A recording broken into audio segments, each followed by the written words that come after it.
আসসালামু আলাইকুম। যখন শাক সবজি মাছ মাংস কিছুই খেতে ভালো লাগে না, তখন এরকম একটু ভর্তা হলেই কিন্তু পেট ভরে ভাত খেয়ে নেওয়া যায়। তো আজকে রাতের খাবার তৈরি করছি, চলুন এটা আপনাদের সাথে শেয়ার করব।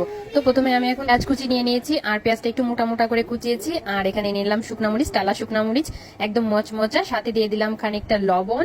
এখন ভালো মতো চটকে নিতে হবে, আর লবণ দিলে কিন্তু মরিচটা খুব ভালোভাবে গুঁড়া হয়ে যায়। আর পেঁয়াজ মরিচ লবণ একসাথে ভালোভাবে ডলে নিয়ে তারপর আমি এখানে দিয়ে দিলাম সরিষার তেল।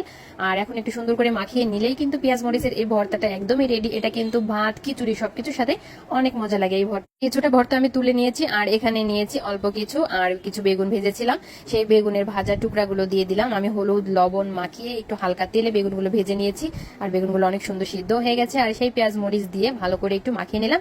এখানে যেহেতু সরিষার তেল লবণ সবকিছুই দেওয়া আছে, তাই আলাদা করে আর কোনো কিছুই আমাকে দিতে হয়নি।